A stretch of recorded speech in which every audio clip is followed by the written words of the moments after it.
saja apabila ada pihak yang ingin mengajukan uji materi merubah syarat usia Capres-Cawapres menjadi 35 tahun. Terkait batas usia itu merupakan bagian dari open legal policy yang dimiliki oleh DPR RI.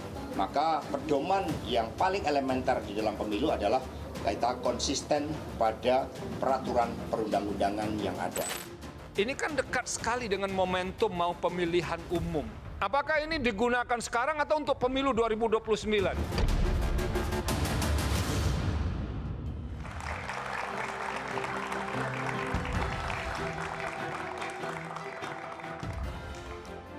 Uji materi batas usia minimal calon presiden dan calon wakil presiden di Mahkamah Konstitusi terus memicu polemik di publik.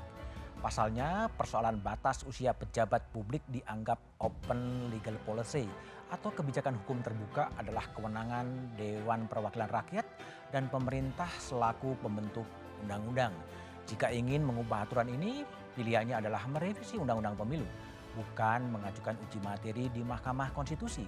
Uji materi ini dinilai syarat kepentingan karena diajukan jelang penyelenggaraan pemilihan presiden tahun depan. Muncul kecurigaan uji materi ini guna mengamankan jalan Gibran Rakabuming Raka melenggang di pemilu presiden tahun depan. Karena kabarnya putra sulung Presiden Jokowi ini sudah ada yang meminang. Mahkamah Konstitusi digunakan sebagai jalan pintas untuk mengubah aturan yang bisa dianggap mengganjal Gibran. Sebenarnya siapa yang berwenang membuat aturan soal usia cawapres? Benarkah ini dilakukan guna melempangkan jalan bagi Gibran? Inilah satu meja The Forum, usia cawapres siapa yang berwenang ubah aturan? Kami bisa membacakan keterangan presiden itu. Ini digunakan sekarang atau untuk pemilu 2029? Batas usia Capres-Cawapres digugat ke Mahkamah Konstitusi. Partai Solidaritas Indonesia beralasan perubahan pasal batas usia tidak didasari alasan logis dan cenderung absurd. Kemudian ada alasan lucu, jadi disebutnya di situ karena anak muda usia 35 sampai 39 itu dianggap masih labil. Dalam sidang di Mahkamah Konstitusi, Wakil Ketua MK Saldi Isra justru mempertanyakan alasan mengubah batas usia minimum Capres-Cawapres dari 40 menjadi 35 tahun, tidak disertai gambaran kebutuhan politik dan perbandingan yang komprehensif. Menurut kami, tadi di keterangan baik pemerintah maupun DPR, itu kan ada setting politik yang berbeda, kebutuhan yang berbeda. Tapi itu sama sekali tidak dieksplisitkan. Setting politik dan kebutuhan politik apa yang menyebabkan kita harus mengubah batas usia minimum itu. Sedangkan PDI Perjuangan beranggapan gugatan mengubah aturan batas usia Capres-Cawapres jelang Pilpres 2024 terindikasi disertai manuver politik kekuasaan. Berbagai manuver-manuver politik kekuasaan memang mencoba banyak dilakukan. Pemerintah melalui Menko Polhukam Mahfud MD memilih menunggu keputusan MK karena sidang gugatan uji materi masih berlangsung di MK. Pemerintah akan mengikuti dengan seksama apapun keputusannya nanti karena begitulah menurut konstitusi kita. Presiden Joko Widodo pun meminta publik tidak berandai-andai atau menduga-duga sebelum keputusan MK keluar. Saya nggak mau intervensi, itu urusan yudikatif. Jangan menduga-duga, jangan berandai-andai. Ada juga yang berpendapat batas minimum usia Capres-Cawapres bukan masalah konstitusionalitas dan bisa diselesaikan di DPR melalui legislative review, bukan judicial review di MK. Maka, siapa yang sebenarnya berwenang mengatur batas usia Capres-Cawapres di tengah tempo pendaftaran peserta Pilpres yang tinggal 2 bulan lagi?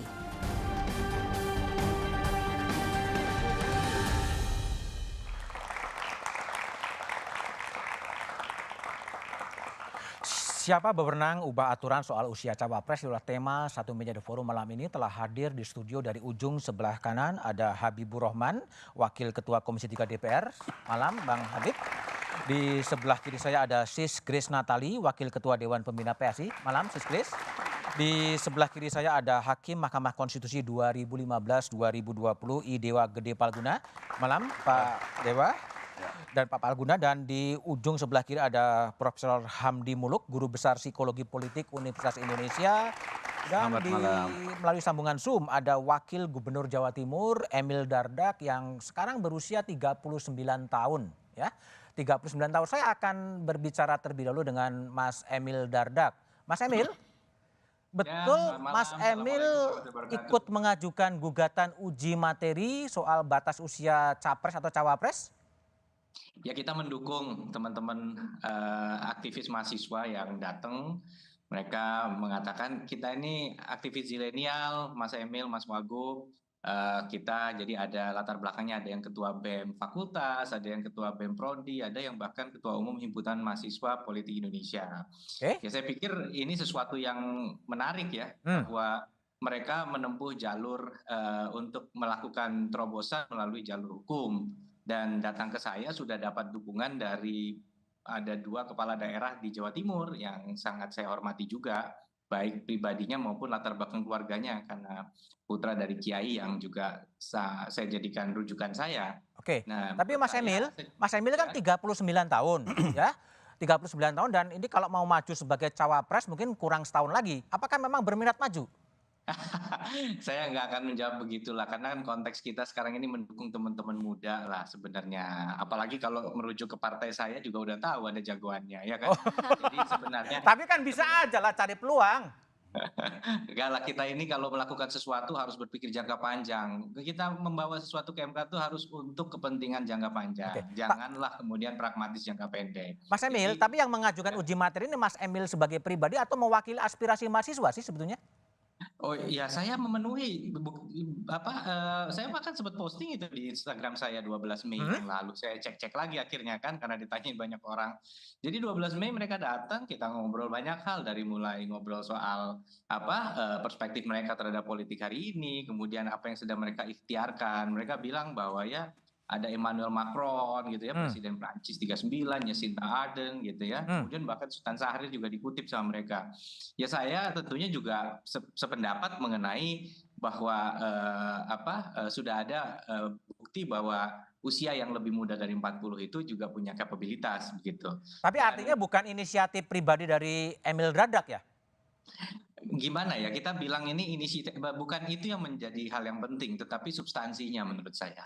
Substansinya ini adalah sesuatu yang kita ingin jangan sampai nanti, nggak hari ini ya, bisa kapan saja di masa mendatang juga ada tokoh-tokoh potensial yang kemudian bisa jadi pemimpin bangsa yang terhalang usia, padahal punya rekam jejak dan kredibilitas. Dalam ekspektasi Mas Emil, apakah uji materi ini diperuntukkan untuk pemilu 2024? Sekali lagi begini, ini kan kalaupun niat kita jangka panjang, tetapi dia harus punya validitas juga dong, kapanpun itu. Jadi irrespective of the time, it has to be valid gitu. Jadi akan counter logical kalau kemudian kita mendikotomi itu. Tetapi saya punya motivasi dukung kepentingan mahasiswa ini jangka panjang. Bayangan saya salah satu dari mereka mungkin one day akan punya kredibilitas untuk maju, tapi belum cukup usia 40 begitu. Oke, Mas Emil, terima kasih ya. Saya tembak ke Grace Natali terlebih dahulu.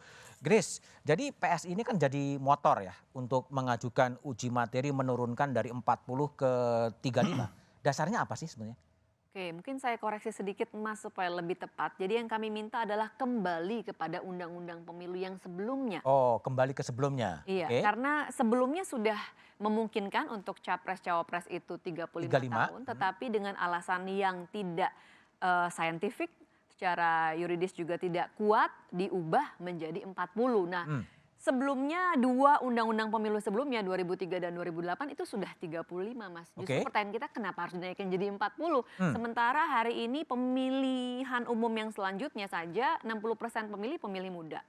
Kemudian ada 21,2 juta anak-anak usia 35 sampai 39 tahun yang terhalang dong haknya gara-gara mendadak dinaikkan tanpa alasan yang jelas. Lagi pula sebagai rekan kerja presiden dan juga para menteri-menterinya, eksekutif kan diawasi oleh legislatif ya Mas. Oke. Mas Budiman. Legislatif ini umurnya boleh 21 loh. Oleh 21. Jadi kan bocil kan. Bocil. Nah, Oke. ini jadi kenapa Ada perbedaan ya? perbedaannya terlalu jauh gitu. Tapi Kita Sis lihat Grace, pertanyaannya lah, kenapa ini nggak didorong ke DPR dan ke pemerintah aja untuk melakukan political review sebetulnya? ya justru kan produk ini diubah sehingga menjadi pertanyaan buat kita semua kenapa dinaikkan itu kan yang membuat DPR. Dan kemudian terkait dengan open legal policy, sepemahaman kami bahwa ini bisa dikesampingkan jika melanggar moralitas, rasionalitas dan terjadi ketidakadilan yang intolerable. Gitu. Jadi ini ada ketidakadilan untuk lebih dari 20 juta anak-anak muda karena peraturan yang absurd ini. Apa alasannya tiba-tiba dinaikin? Dari apa? Dari 35 ke 40? Iya. Oke. Tapi kalau dari sisi dari sisi Grace, ini akan diberlakukan di pemilu 2024 atau gimana? Ya kita harapannya ya dalam waktu kenapa harus ditunda gitu loh Mas kalau memang bisa. Jadi kan, berlakunya 2024? Kalau bisa mengapa tidak? Oke, apakah ada calon yang diusung oleh PSI agar ada calon yang bisa dimainkan di 2024? Mas Budiman PSI ini kan kita partai non parlemen ya Mas. Non parlemen, tapi kan boleh nyalon kan? Kita nggak bisa mengusung orang nih Mas. Iya, tapi kan bisa menjagokan. Iya, saya rasa kita buka pintunya kesempatannya supaya semakin banyak anak-anak muda yang jadi punya kesempatan. Kemudian juga kami percaya kalau ada anak muda di situ yang menjadi subjek gitu ya, maka tingkat partisipasi anak muda mungkin bisa lebih tinggi. Kita lihat hari ini di DPR ada banyak banget bocil, ya nggak Mas? Karena dibolehkan gitu kan. Kalau kita pengen melihat wajah pemimpin kita ke depan bisa lebih muda, bisa regenerasi, stoknya nggak itu-itu saja. Salah satunya ya gerbangnya harus dibuka dong, jangan digembok terus. Oke, dibuka dan itu berlaku di 2024 ya? 2024 atau 2029 silahkan diputuskan. Tapi kalau memang boleh gitu, kenapa mesti ditunda-tunda? Baik. Mas Habib, jadi kalau posisi DPR sendiri yang dulu pernah di 35, kemudian dinaikin 40, sekarang posisi setuju di 35 lagi?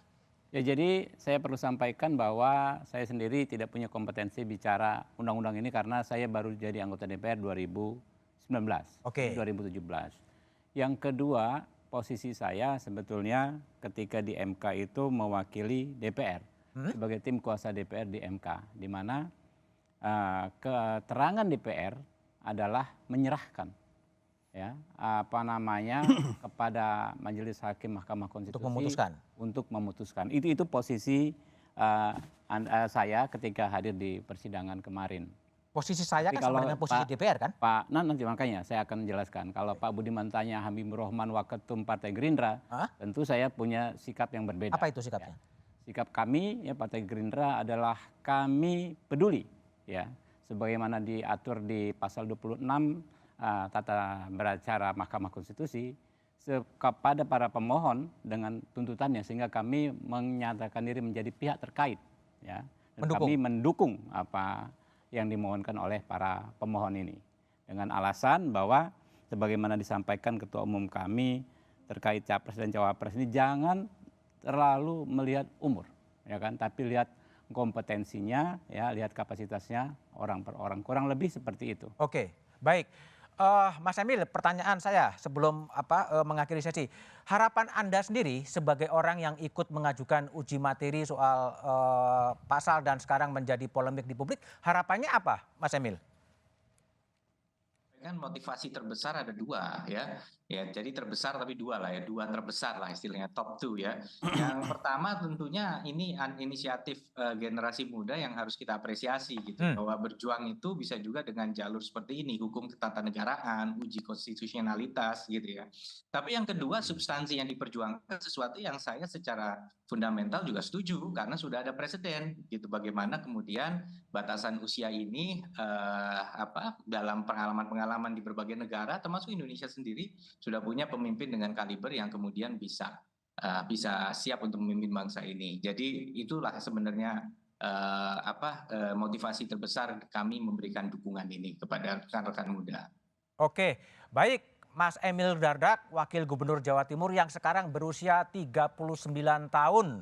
Ya, tadi siapa sih yang berwenang untuk merubah atau menentukan syarat soal usia capres? Jawabannya setelah jeda berikut ini. Terima kasih kepada Wakil Gubernur Jawa Timur Emil Dardak.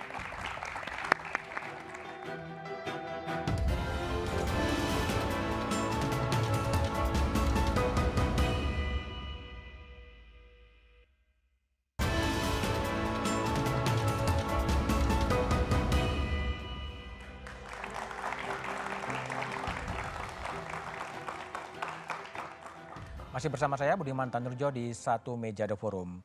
Saya ke I Dewa Gede Palguna, hakim atau mantan hakim konstitusi. Pak Palguna, ini MK bisa masuk untuk menguji soal pasal apakah itu 35 atau 40 untuk usia calon wakil presiden atau calon wakil presiden? Seharusnya tidak. Tidak? Nah, kenapa? Karena itu kan pilihan pembentuk undang-undang. Jadi itu memang pembentuk undang-undang lah yang mempunyai kewenangan untuk menentukan soal usia itu. Dulu sudah pernah kok Mahkamah Konstitusi, kalau tidak salah soal syarat wali kota atau apa ya. Itu kan sikapnya Mahkamah Konstitusi itu adalah kebijakan atau legal policy pembentuk undang-undang. Jadi karena persoalannya bagaimana kita mau mengatakan bahwa umur ini adalah konstitusional, umur ini tidak konstitusional. Jadi kalau memang itu persoalannya adalah misalnya sudah dianggap makin muda, sekarang itu orang sudah makin dewasa, makin mature, dan dia bisa untuk mengambil keputusan even untuk kepentingan negara, ya silakan itu pembentuk undang-undang menyelesaikan. Bukan domain dari hakim konstitusi? Bukan domain dari hakim konstitusi. Jadi kalau menurut Pak Palguna tidak ada isu konstitusional soal persyaratan umur? Nggak ada isu konstitusional di situ. Oke, Grace gimana? Jadi kalau menurut Pak Palguna sebetulnya nggak ada isu konstitusional sih sebetulnya soal usia itu? Ya saya sih tidak mau berdebat soal itu apalagi sama Pak paling ahlinya. Tapi catatan kami mohon izin. Ada presiden sebelumnya di mana MK pernah membuat atau juga menerima kasus JR dan membuat keputusan terkait masa jabatan dan usia untuk pimpinan KPK yang terutama ini. Kemudian batas minimum usia pernikahan untuk perempuan yang sebelumnya pernah berbeda dengan laki-laki sehingga diskriminatif. Kemudian juga terkait dengan usia hakim pajak. Jadi ada presiden-presiden sebelumnya di mana itu dimungkinkan begitu. Hakim pajak gimana, Chris?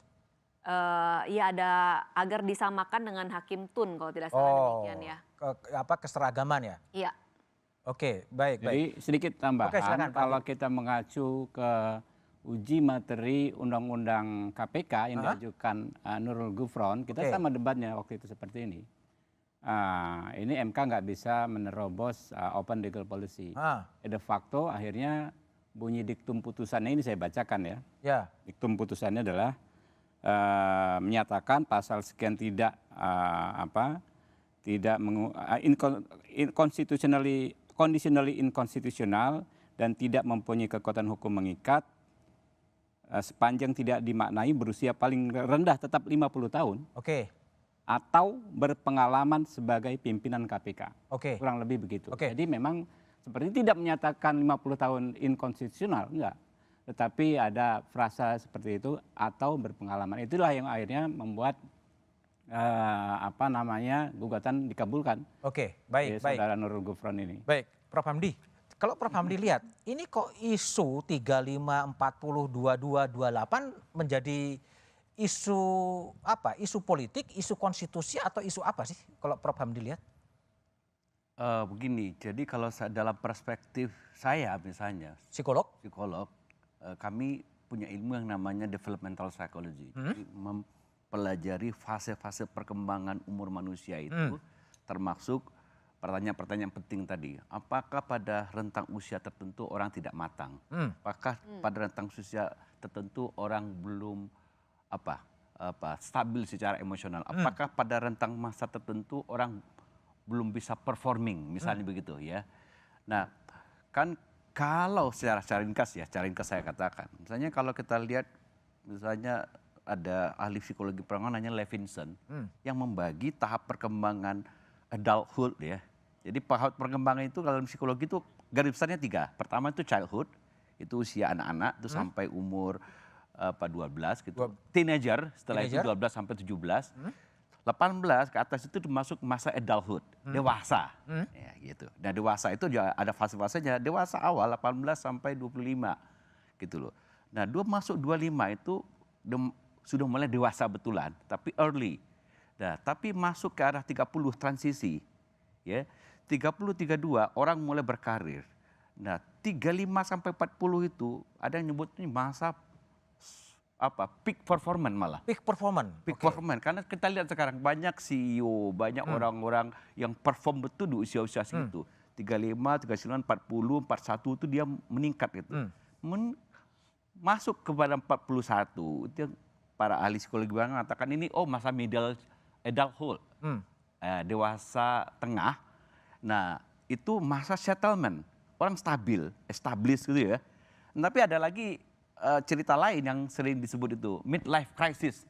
Jadi orang-orang yang punya banyak masalah psikologis terutama puber kedua lah, macam-macam gitu ya. Jadi artinya yang saya katakan begini, ya 35, 36, 37, 38, 39, 40 ya secara psikologi sama. Sama ya, tapi kalau menurut pandangan dari sisi psikologi, usia yang paling pas untuk ideal untuk menjadi pejabat publik termasuk presiden atau wakil presiden berapa? Oke, akhirnya saya lihat literatur misalnya tentang political maturity itu.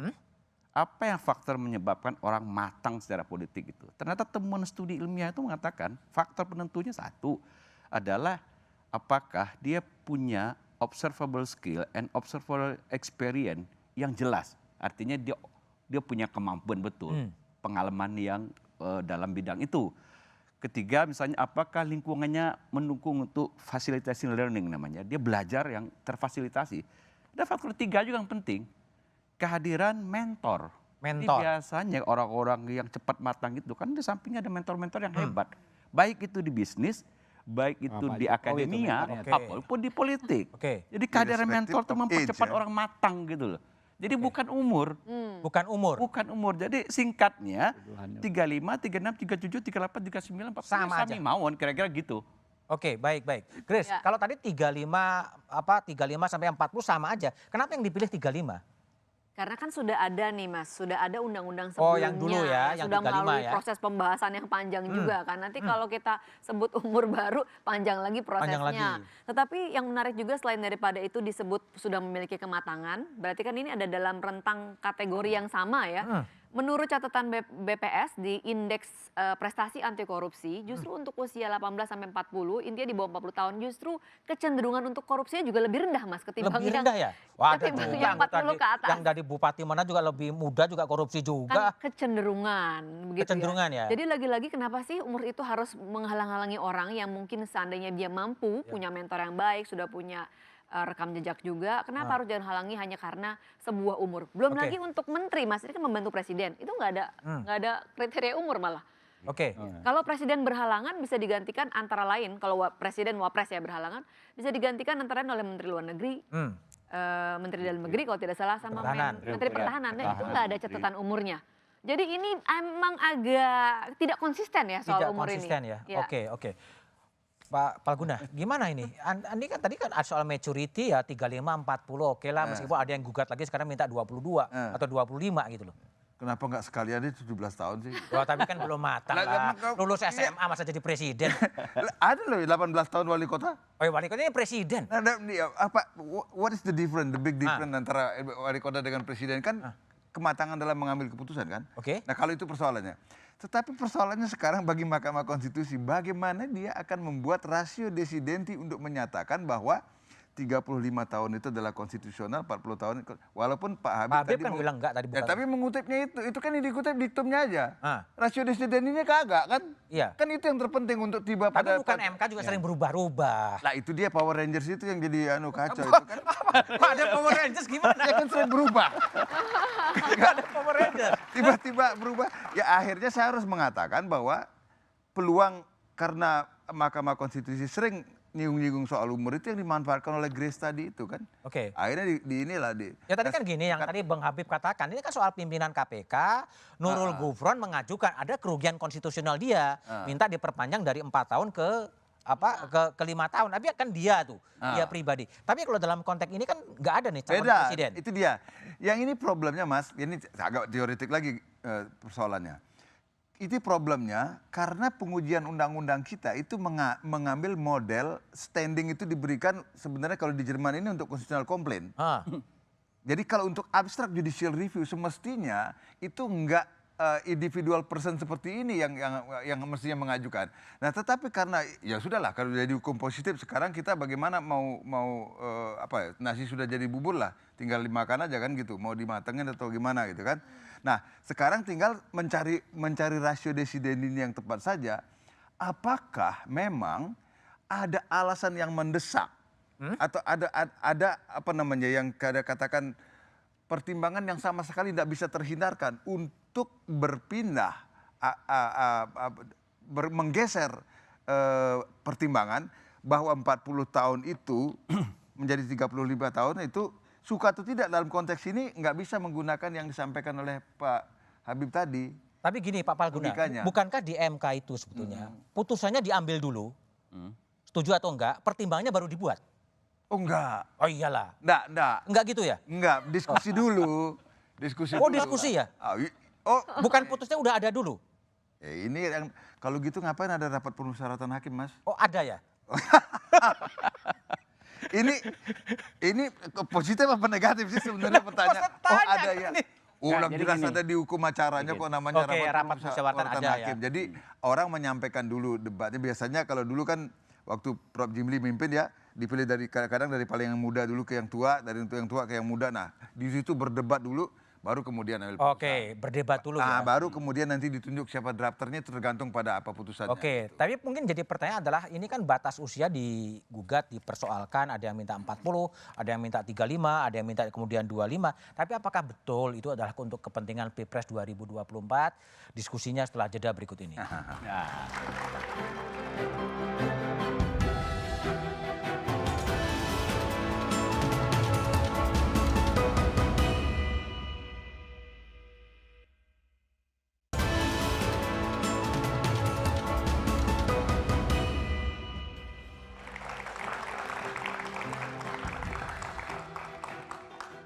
Oke, masih bersama saya Budiman Tanrujo di satu meja The Forum. Habibur Rahman.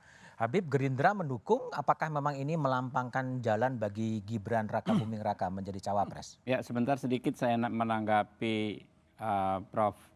Palguna tadi. Memang ya yang saya sebutkan itu diktum dari putusan. Tapi yang disebutkan Sis Krisnatali tadi, itulah salah satu pertimbangan.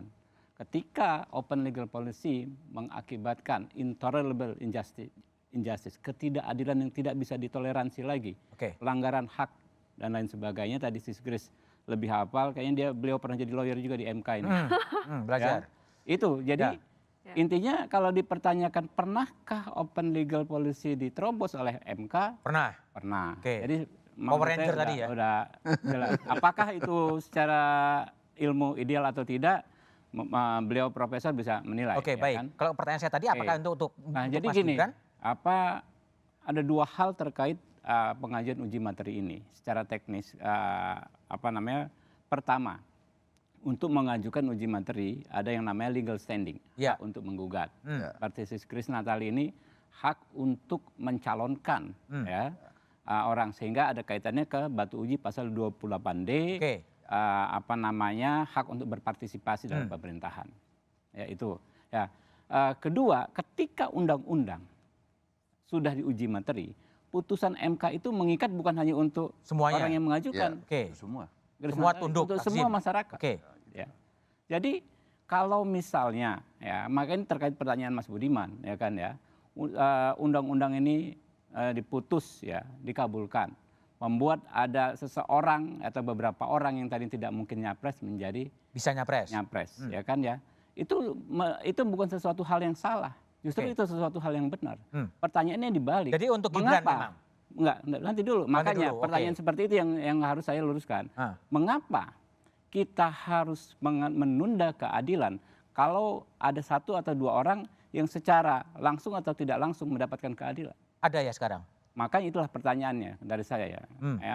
Jadi penundaan terhadap keadilan adalah ketidakadilan.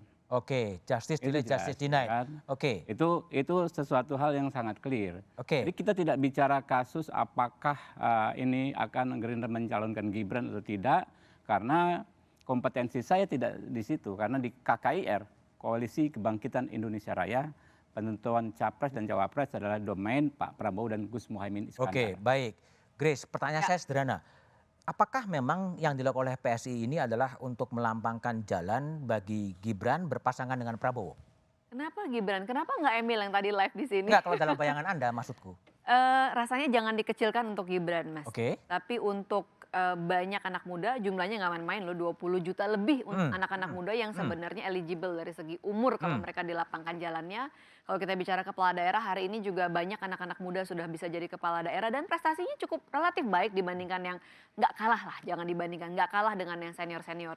Jadi kenapa kita mau berlama-lama membiarkan ketidakadilan ini terjadi? Toh sebelumnya sudah bisa, justru Kenapa diubah tiba-tiba dikatakan umur di bawah 40 tahun itu masih labil. Itu tadi sudah dipatahkan jelas-jelas oleh Prof. Hamdi Muluk, memang ada dasar kajian akademiknya. Ini satu kategori satu sama-sama sudah dinyatakan dewasa, sudah matang. Jadi kenapa ada pembedaan? Kenapa ada diskriminasi? Ini yang jangan ditunda-tunda lagi. Oke, baik.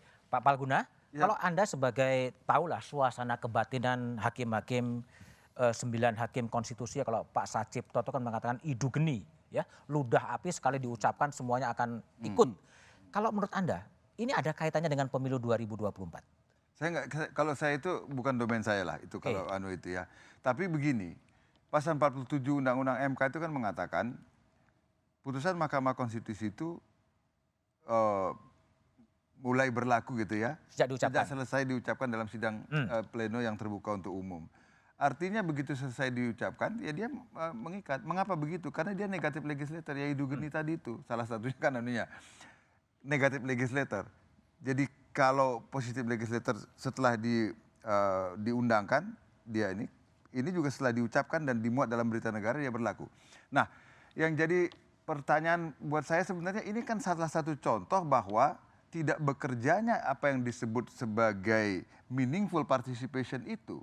Andai kata meaningful participation itu menjadi dasar pengambilan keputusan politik, saya kira penjelasan Prof. Hamdi akan masuk ke situ. Dan Grace nggak perlu capek-capek untuk mengajukan persoalan ini ke Mahkamah Konstitusi. Gini, kalau sekarang dilihat ya, apakah kemudian MK ini kemudian jadi jalan pintas daripada political review, orang-orang yang nggak bisa ya pakai MK aja. MK kan hanya 9 orang tuh sebenarnya. Itu tadi yang saya maksud. Ketika ada kepentingan macam ini dan kemudian pola standing, model standing yang digunakan untuk menjadi pemohon itu adalah model constitutional complaint, suka atau tidak ketika orang secara pribadi merasa dirugikan atau mempunyai kepentingan, daripada di DPR capek-capek ini, kemudian coba-coba aja iseng ke MK. Oh ada ya sekarang pola itu? Nah, enggak, bukan pola sistem yang kita ambil, undang-undang yang menyebutkan individu yang merasa dirugikan hak konstitusionalnya itu mempunyai standing untuk men-challenge undang-undang, walaupun hanya satu orang, itu yang menyebabkan yang pola ini menjadi tidak bisa dihindarkan, akan muncul. Jadi kan lalu kepentingan orang bisa terselubungi oleh sistem. Oke, tapi gini, kalau kita tadi membandingkan soal Bung Habib membandingkan dengan pimpinan KPK Nurul Gufron, itu kan clear dia sendiri mengalami kerugian konstitusional, ya, karena dari 4 tahun. Kemudian dia minta disamakan dengan komisioner meskipun ada juga yang 3 tahun ya. 3 tahun tapi kemudian ya itu dikabulkan, ada kerugian konstitusional yang nyata. Kalau dari sisi penggugat uji materi, apakah ada kerugian konstitusional yang dilanggar? Nah itu dia persoalan yang tadi saya maksud Mas. Alasan untuk menggugat itu adalah alasan untuk standing karena ada dugaan pelanggaran hak konstitusional. Tetapi konstitusionalitas itu sendiri itu argumentanya lain lagi. Bahwa saya merasa mungkin hak saya akan persamaan di hadapan hukum, hak saya untuk tidak didiskriminasi atas dasar umur menjadi alasan saya untuk menjadi pemohon, ya. Itu yang dibawa oleh Grace. Itu juga yang tadi disampaikan oleh secara tidak langsung oleh Pak Habib. Tetapi apakah pasal itu sendiri unconstitutional, itu soal yang berbeda. Nah, jadi debatnya di situ. Debatnya soal legal standing untuk konstitusionalitas. Ya, untuk masuk untuk bisa menjadi pemohon. Sebab kalau tidak punya standing, mahkamah akan membuang perkaranya. Buat apa buang-buang umur untuk mempertimbangkan? Tapi sekarang ada legal standingnya diakui. Ini dilakui karena memang kan masuk itu kan. Itulah pentingnya menjelaskan kerugian hak konstitusional apa yang menurut dugaan Anda telah dirugikan. Itu pentingnya menjelaskan hak itu. Nah sekarang untuk mendalilkan bahwa umur 40 tahun itu adalah unconstitutional itu problem tersendiri. Apa alasannya? Bolehkah scientific evidence digunakan untuk itu? Untuk menjelaskan boleh. Tapi apakah itu unconstitutional? Karena itu lagi tadi. sebenarnya itu adalah pilihan pembentuk undang-undang. Walaupun kata Pak Habib tadi katanya sudah Tabrak-tabrak. kayak mau adu penalti karena kita mau nendang ke kanan, dia belaknya ke kiri katanya. Tapi kan itu negarawan yang menguasai konstitusi loh itu. Itu yang saya mau katakan tadi. Jadi makanya pentingnya rasio desidendi itu kan karena itu yang nanti akan dijadikan pegangan. Mengapa hakim itu berubah? Mas, saya minta 1 menit lagi.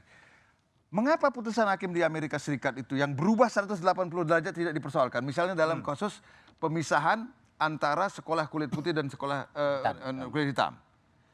Tahun 1896, separate but equal, dipisahkan tetapi sama itu dianggap tidak bertentangan dengan Undang-Undang Dasar.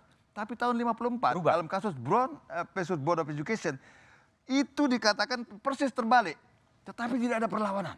Ada argumentasi. Karena ada ratio desidendi yang saya maksudkan itu loh, jangan Power Rangers gitu loh.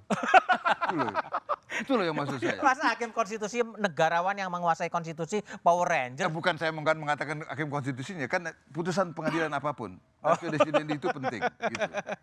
Oke, Prof. Hamdi, jadi sebaiknya gimana kalau menurut Anda ya, tadi kematangan 35-40 itu nggak ada bedanya dan syarat politik, pemilunya tinggal 195 hari gitu kan. Gimana ini mau diselesaikan sebagai akademisi dan psikolog? Ya tentu kalau untuk jangka panjang saya merasa perkembangan zaman itu mengarahnya adalah makin memudah. Makin memudah. Itu fakta empiris yang kita harus akui. Kecuali MK ya. Makin menua ya. Grace langsung lebar senyumnya tuh. Ya itu jadi lebih mudah mencarikan alasan, mencarikan justifikasi yang saintifik bahwa dunia memang sudah mulai berubah dan bahwa orang bisa performing lebih mudah. Karena mungkin faktor-faktor yang masuk akal ya, mungkin karena kemajuan teknologi, gizi lebih bagus, kesempatan lebih banyak, orang lebih cepat belajar, jadi itu makin memudah. Makin memudah? Ya makin memudah, orang bisa performing kan, itu poinnya gitu loh. Dia performing dalam banyak bidang kan. Dan sekarang kenyataannya kalau kita lihat di bisnis memang sudah cenderungnya memudah, di korporasi memudah gitu. Profesor yang muda sekarang? Iya, profesor di akademia juga makin memudah gitu. Jadi misalnya membatasi orang sampai tua baru dia bisa perform, itu kan membatasi. Atau malah yang perlu dilakukan membatasi usia maksimal ya? Iya, maksud saya intinya begitu. Intinya begitu. Itu untuk ke depan lebih mudah mencarikan alasan gitu. Jadi mempertahankan, mempertinggi usia tuh makin nggak populer sebenarnya. Makin nggak populer ya. Iya. Oke, baik. Jadi sebaiknya kita menunggu hakim konstitusi akan memutuskan, tapi setelah itu kalau dikabulkan seperti apa, kalau tidak dikabulkan seperti apa, nantikan setelah jeda berikut ini.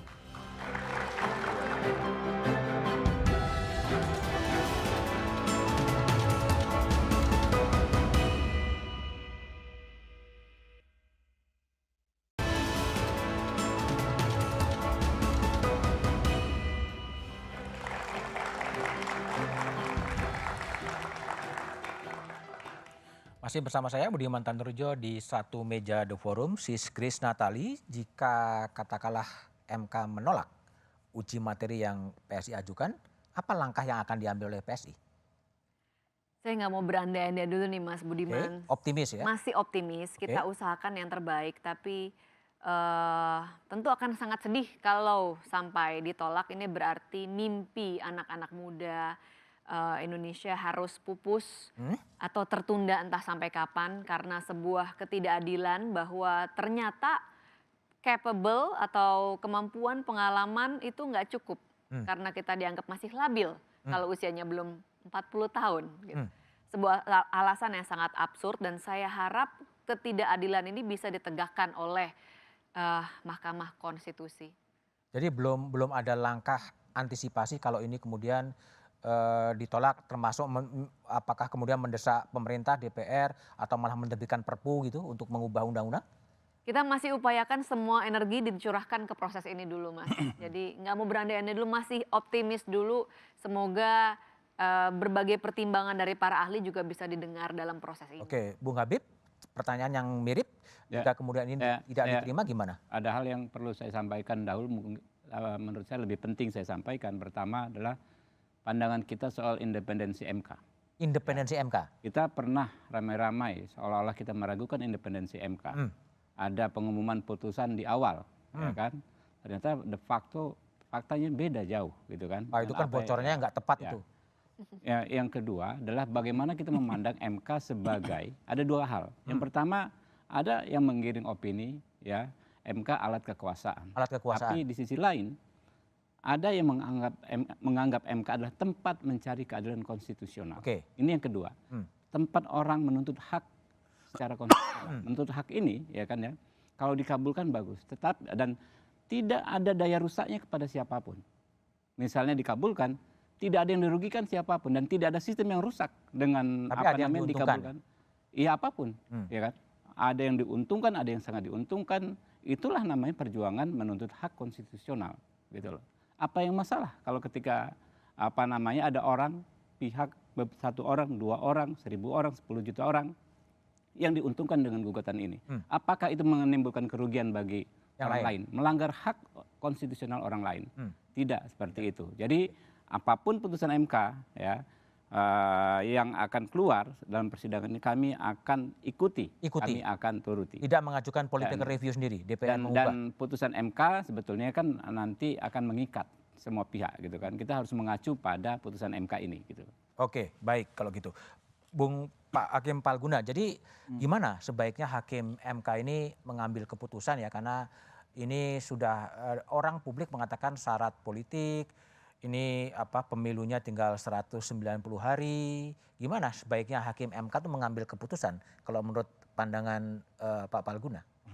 Ya, ini pertanyaan penting menurut saya. Ada satu statement yang sangat mendasar yang diucapkan oleh mantan Chief Justice yang sangat terkenal di Amerika Serikat, John Marshall. Pertanyaannya begini, apa sih yang menyebabkan putusan hakim itu dihormati dan ditaati? Jawabannya adalah cara dia memutus. Cara dia memutus. Memberikan pertimbangan terhadap isu yang diajukan kepadanya. Nah, itulah sebabnya maka orang tidak pernah meragukan yang namanya judicial independence itu. Karena diimbangi oleh judicial accountability. Salah satu unsur penting atau elemen penting dari judicial accountability adalah pertimbangan hukumnya ini. Nah, pertanyaannya sekarang saya kembalikan ke pertanyaan Mas Budiman tadi, apa seharusnya sikap yang diambil oleh MK? Saya sendiri masih berpendirian hingga saat ini dan tidak pernah berubah. Saya bukan Power Rangers dalam soal ini. Dari awal sampai terakhir, dalam soal usia, saya selalu berpendirian bahwa itu adalah wewenang sepenuhnya merupakan legal policy dari pembentuk undang-undang yang seharusnya Mahkamah Konstitusi tidak masuk ke dalamnya. Jadi alasannya, kalau kemarin dulu itu mengubah syarat hakim konstitusi, menambah kewenangan ini, itu selesai dalam waktu 1 bulan, apa sulitnya kalau pembentuk undang-undang dalam hal ini Presiden dan DPR sudah sepakat bahwa itu dan ditambah dengan alasan argumentasi saintifik yang disampaikan oleh Prof. Hamdi tadi, bahwa dunia makin memudah. Saya kira dalam waktu 1 bulan selesai persoalan ini apabila dilakukan legislative review. Artinya saya sampai dengan saat ini berpendirian bahwa ini adalah persoalan legislative review, bukan persoalan judicial review. Artinya pembentuk undang-undang lah yang bisa mengubah, dan itu bukan persoalan yang sulit. Yang susah ya? Kalau memang ini, kan tinggal ngundang Prof. Hamdi. Prof. Hamdi. Untuk mengatakan. Kemudian direvisi undang-undang diubah nanti 35 kan? Tapi itu harus ada putusan MK dulu kan? Ya, putusan MK-nya harapan saya, MK-nya itu adalah mengatakan bahwa ini adalah bukan persoalan judicial review, tapi persoalan legislative review. Harapan saya begitu. Nah itu kalau dari sudut pandang saya, tetapi kan ya nggak tahu lah, kan ini 9 hakim kan punya. Nggak tahu lah, ada ragu kenapa? Bukan soal ragu. Kan Prof. Jimli sering menganehkan 9 hakim konstitusi itu 9 pintu kebenaran. Kadang-kadang punya 9 apa? 9 pintu kebenaran. 9 pintu kebenaran. Ini yang harus berdebat di rapat permusyawaratan hakim itu sebelum ditentukan final say dari sebuah putusan. Nah ini kan perdebatan ini yang menarik. Oke. Nah ini hanya sayangnya perdebatannya nggak dibaca publik ya? Iya, nah itu karena kalau RPH-nya dibocorin ya bocor lah putusannya Mas. Gimana? Itu kan memang harus dirahasiakan. Oke, Prof. Hamdi. Jadi gimana publik ini ya, publik yang bisa mengawal agar putusan Hakim MK ini betul-betul ada isu konstitusi, ada keadilan, dan bukan hanya mengakomodir kepentingan pihak tertentu untuk pemilu 2024? Pertama saya setuju dengan Pak Palguna bahwa sebaiknya untuk menjaga konsistensi aturan main kita bernegara, itu saya setuju betul bahwa harusnya Mahkamah Konstitusi hanya punya koridor untuk menyatakan apakah sebuah undang-undang itu konstitusional atau tidak. Ruangnya sempit sebenarnya. Sempit sebenarnya. Di situ saja dia. Nah, tentu untuk substansi undang-undang itu yang paling absah, memang betul open legal policy, saya setuju. Serahkan ke pembuat undang-undang untuk lebih detail begitu ya. Nah itu. Nah, cuma sekarang apakah ini misalnya satu lagi saya ingin menyampaikan bahwa tadi kita harus sepakat bahwa dunia makin memudah, bahwa argumen-argumen untuk membuat persyaratan makin menua itu nggak punya dasar yang jelas, nggak punya dasar saintifik yang bisa dibenarkan sebenarnya gitu ya. Jadi kita setuju bahwa, tapi apakah ini akan dilakukan sekarang untuk melihat maslahat kita berbangsa bernegara ini, karena ada momen pemilu, kan itu yang dipersoalkan. Apakah ini tidak menimbulkan gonjang-ganjing atau menimbulkan prasangka yang tidak baik kepada sejumlah pihak yang dituduh misalnya mendapat keuntungan dari proses ini, kan gitu yang dipersoalkan gitu loh. Nah, apakah memang lebih baik, kalau saya tetap mengatakan bahwa sebaiknya memang undang-undang itu direvisi itu lebih elegan itu kalau mekanismenya di legislatif. Jadi kembalikan kepada open legal policy itu. Mahkamah Konstitusi cukup menjaga yang koridor yang sangat sempit itu dan itu menyerahkan kepada pihak DPR dan pemerintah. Iya, lebih baik seperti itu gitu loh. Jadi tapi manakala kita juga tidak bisa menutup hati nurani hakim misalnya. Walaupun 1, 2, 3 orang ini dipandang dirugikan betul tadi secara konstitusi, tidak mendapatkan perlakuan yang fair, ya itu ya saya menyatakan itu nuraninya para hakim. Oke, baik Prof. Hadi, gitu. Makasih Pak Palguna, makasih Sis Grace dan Pak Habib, terima kasih telah bergabung di Satu Meja The Forum. Kerugian konstitusional seharusnya menjadi parameter Mahkamah Konstitusi untuk menentukan legal standing pengaju uji materi. Jika kerugian konstitusional sebuah pasal tak bisa dibuktikan, MK bisa saja menolak uji materi tersebut. Dan MK bisa menyatakan bahwa soal syarat usia capres dan cawapres adalah kewenangan DPR dan pemerintah dan bukan isu konstitusional. Demikian Satu Meja The Forum malam ini. Sampai jumpa pekan depan. Selamat malam dan terima kasih.